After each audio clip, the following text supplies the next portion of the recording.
Hello, welcome or welcome back to my dark, evil, and mysterious channel. Yes, that's right, I'm rebranding for 2026. No more love and light, it's only hatred and darkness from now on. No, just kidding, guys. You know I'm always fighting the good fight. And I have a very interesting topic for today's video. You are not schizophrenic. The world is sending you messages. So, you know when you listen to a song on the radio and the lyrics just perfectly align with the situation you're going through right now? Or maybe you read a passage in a book and there's a sentence that is verbatim words that you said the previous day. It almost could feel like, oh, it's just kind of a weird coincidence, brush it off. Or I'm going crazy if I think that this means anything. But in fact, I would argue that these messages or things you're picking up on are in fact something you're drawing in and you want to pick up on because they are guiding you towards a certain path. And this is a little complicated, but let's use this passage from P.D. Ouspensky's The Psychology of Man's Possible Evolution to illuminate this a little bit. Man lives in life under two kinds of influences. This must be very well understood, and the difference between the two kinds of influences must be very clear. The first kind consists of interests and attractions created by life itself. Interests of one's health, safety, wealth, pleasures, amusements, security, vanity, pride, fame, etc. The second kind consists of interests of a different order, aroused by ideas which are not created in life, but come originally from schools. These influences do not reach man directly. They are thrown into the general turnover of life, pass through many different minds, and reach a man through philosophy, science, religion, and art, always mixed with influences of the first kind, and generally very little resembling what they were in the beginning. And when Ouspensky talks here about schools, he's not so much talking about schools of thought, but actual literal schools where people were getting together to teach these messages verbally to people who are interested in learning these concepts. All right, and so Ouspensky differentiates them as influences A or influences B.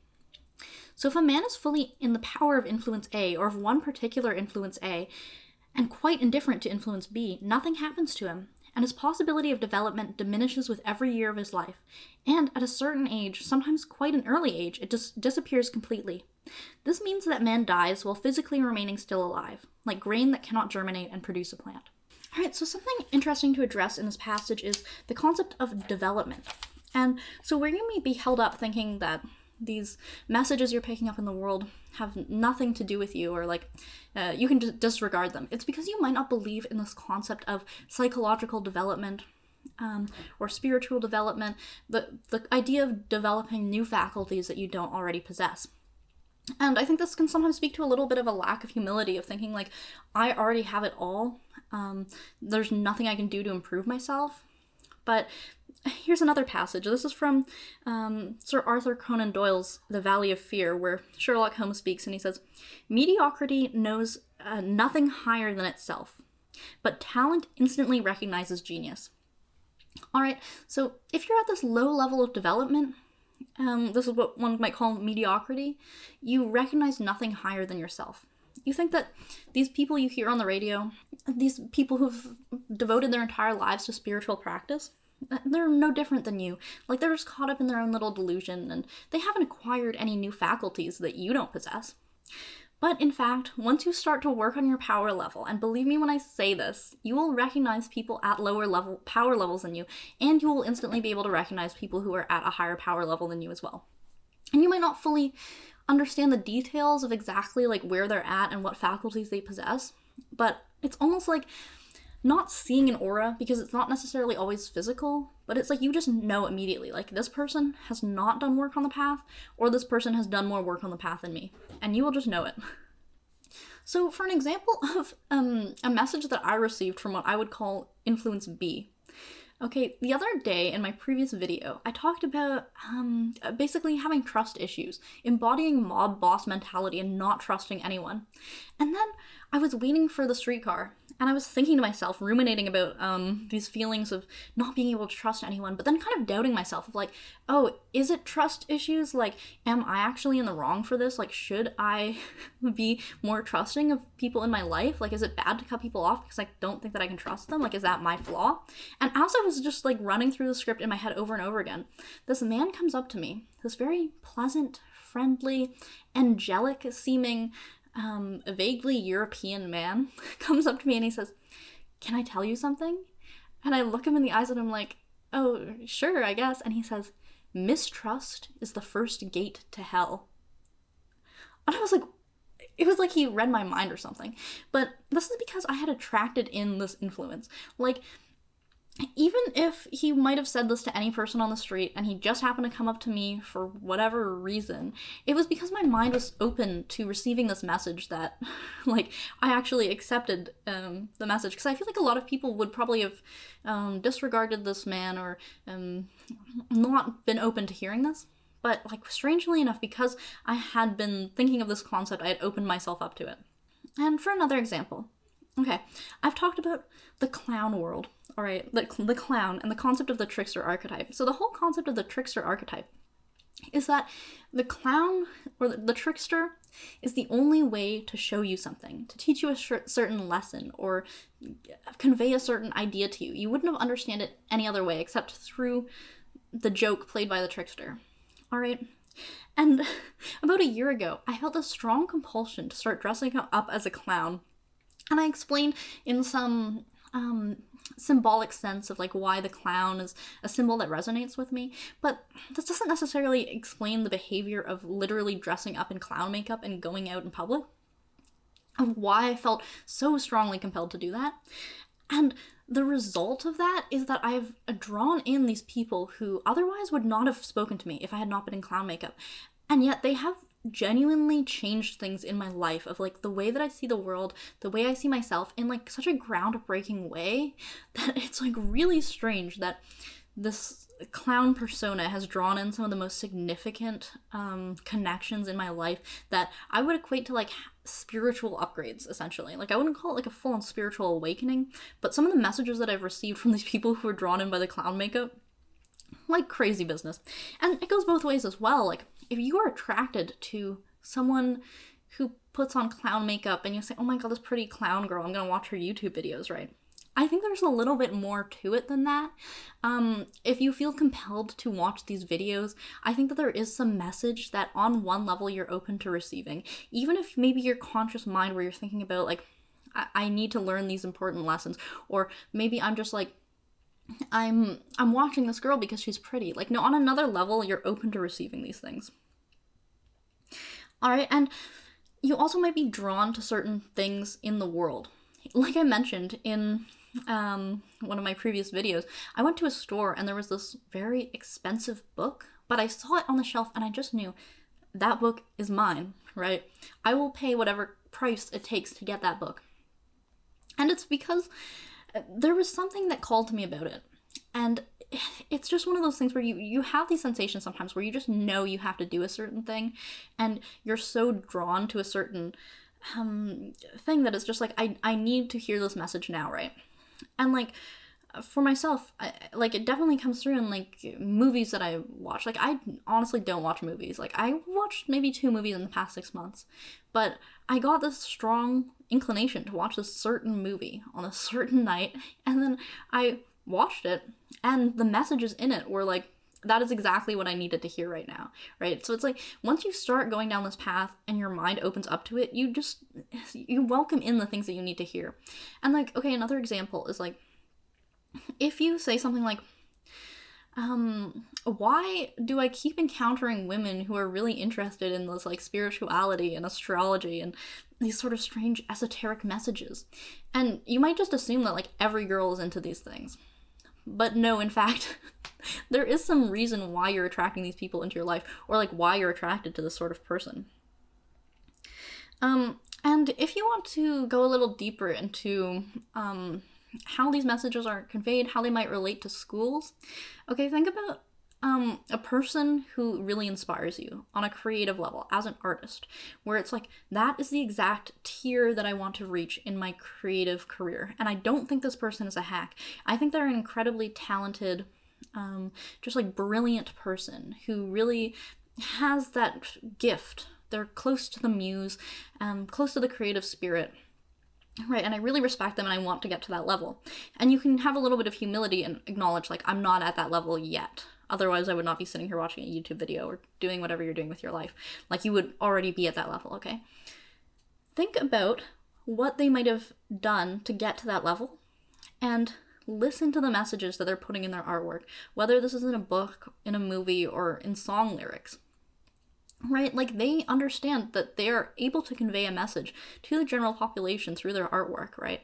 And so they will put these messages in the... I know it sounds crazy, but like, listen, if you were someone who had reached this power level and you wanted to help other people get there, would you not use your artwork to teach them in a way that is not so directly like, here's my 10 course package that is going to teach you exactly how to become a master artist, right? That is speaking more to the influence A we have going on here. But the influence B of like your psychological development, your outlook on the world and on yourself, these are things that need to be conveyed to you, not just directly, but through these encounters in art and philosophy and maybe strange people that come up to you on the street. And I also mentioned in my last video, wanting to get out of this clown world. Oh my god, like, it really does feel like a goddamn circus sometimes. But listen, like I mentioned, the trickster is the only way to show you certain things, right? When you're being clowned on in the world, it's because this is a message in itself, right? And there's this, I heard this phrase, looking for enlightenment by removing yourself from the world is absurd as looking for a cat's horn. I got that from the Darfield's Garma page on Instagram. It's like this Buddhism-themed Garfield fan page. But anyway, what I'm saying is that there is some value in the world. I'm walking it back, okay? I said leave the world behind entirely. Okay, I was a little bit wrong. But in order to actually get value out of the world, you need to be open to these influences, these influence B. And you need to come to it with an open mind and not just immediately dismiss it. Where it's like, if you understand that you have been on a lifelong path that has been guiding you to get to the certain level of being close to the creative spirit, and you understand like what Ouspensky was saying here about, you know, your possibility of development diminishes, and at a certain age it disappears completely, and man dies while physically remaining still alive, right? If you understand this concept, and you've seen this in other people, that there is something dead inside of them, or like soulless, or their possibility of development has been cut off, you need to understand that that is possible within yourself too. It is very possible to cut yourself off from this path of development that you've been on so far. And like, this is serious business, guys. Not just like, oh, I want to be a great artist. Like, that is one thing. But your human potential and beyond human potential, like your spiritual potential, it should be of the utmost value to you. Like, this is not some work that you can put off till later and say, well, I'm kind of figuring things out. I'm kind of going through a hard patch right now. I'm not going to put in the work right now. Or I'm going to disregard this aspect of my life and myself that has been developing all these years. Right? When you put this stuff off and you make it seem less important, of like, you're getting way too fixated on these strange obsessive ideas about the world sending you messages, right? Like, just humble yourself for a minute here and remind yourself that there is value in the world. Like, there are messages that will help you on your path. And there is a strong possibility that if you don't accept these messages with an open mind and put some effort into integrating them, you will lose touch with it completely. You will be one of these people who are dead inside with no possibility of development. And I think it can be really hard. It can be challenging, right? Because we do all want to fit in and we want to feel normal. And, you know, the rat race is not very engaged with these concepts of the influence B of our higher spiritual development or our human potential. It's very tempting to put these things off or not place as much value into them because our world does not value these influences. Otherwise, there would be schools everywhere to learn this way of thinking. But instead, the schools are disappearing every day. They're very hard to find.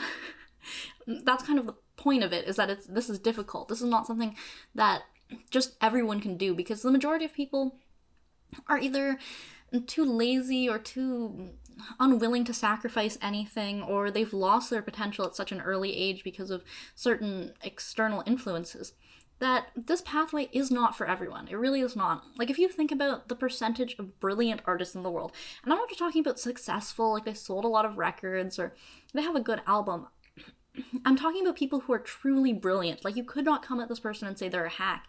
It almost feels like God is speaking through them, and these old masters of history, or, you know, the greatest minds of our time, right? To get to that level, it is not just luck, and it is not just hard work at your art, right? There is something different. There's something more. And I think that anyone who's an artist, or anyone who has some devotion to self-development, recognizes this and can accept there is something that sets these people apart, and it is not just luck.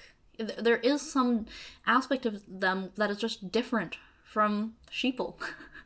And if you want to be one of these people who's different and not lose your soul, you have to understand how you can extract value from the world and really focus on every moment of opening yourself up to these influences that you might have pushed away when you were kind of stuck in the sheeple rat race mindset.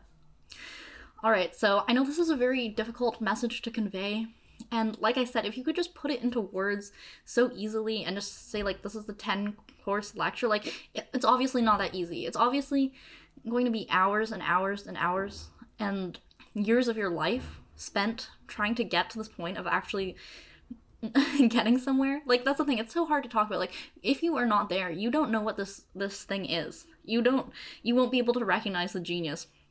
And, like, so that's why even for me trying to talk about it, it's like, I can't exactly explain what these higher faculties are, of what this possibility of development is, because I haven't gotten to that point.